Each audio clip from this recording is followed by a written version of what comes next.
Hey friends, Wayne over at the Ram Man Inc. Don't forget the ink. Hey, I'm going to go over a couple things on some Mopar disc brakes, help out somebody and help out people in the future. So here you go.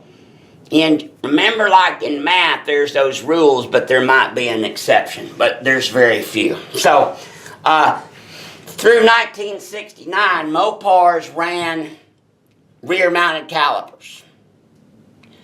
Through 1969, Mopar basically ran rear-mounted calipers. Why? Well, because they had them sway bars up front. It was the design of the sway bar, and so there was an interference problem.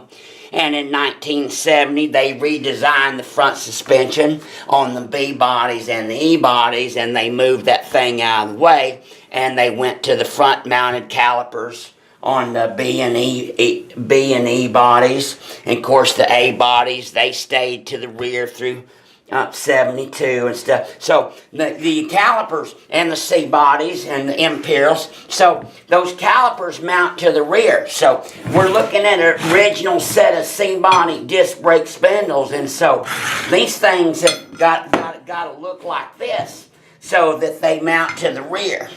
Are you with me? And it helps. Now, it's not truly explicit, but we send out better directions than anybody else in the world. Great big old booklets with lots of pictures. But like what we talk about, we expect somebody doing a disc brake conversion or something like that to have a real general sense of what they're doing, what was used on the cars. My old man used to tell me after I got a vehicle, he'd tell me about a month later, he'd say, "Where's your service manual at?" And I'd go, "I ain't got one." And he'd say, "Well, you're stupid."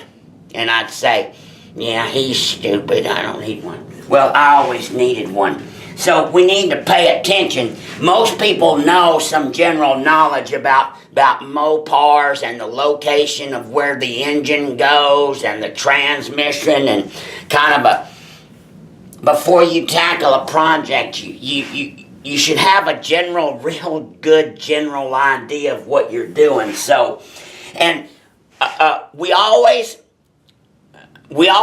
get a heads up when we send something out and we start getting these questions like, okay, so if you've sent out 2,000 ovens and you've been making them for 40 years and you get somebody that says the handle's in the wrong place, that anomaly right there is going to tell me that, you know what, it's probably not the product, it's probably the client. My old man used to say, you know what? It's not the machine, it's the user. So when we get these armchair guys and these bench top guys that lay it all out and they start off with the hoses are wrong, they're too short, or my dust caps don't fit, or just start off on all this stuff, it's kind of a heads up. So anyway, the same sort of situation happened here recently.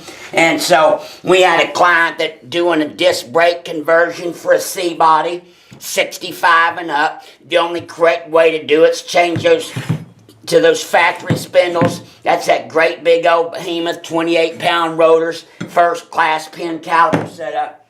And he's been having problems with the hoses and just problems. And so we get these pictures here yesterday. And this is why pictures are so beneficial, because I'm looking for things that might not necessarily be the problem. So we got these C-body spindles mounted with the calipers on the front, and so they're all reversed. And so nothing's going to fit up right. So what we need to do is we need to switch sides with the spindles. What's on the driver needs to go to the passenger, and what's on the passenger needs to go over to the driver's side. And it'll be factory correct, and things will work. Anyway, so Here's our little booklet that we send out. We're going to make an addition here. It says this arrow says front. And if you'll look at that spindle, it's for rear mount. It says left knuckle. That's the driver's side right there. It's the rear mount. So anyway, my suggestion is pay attention to your directions. I know I used to throw them out all the time, still do, because I know better. But anyway, every now and then they are just a little bit helpful. God bless you. God bless America, and happy Mopar. Bye.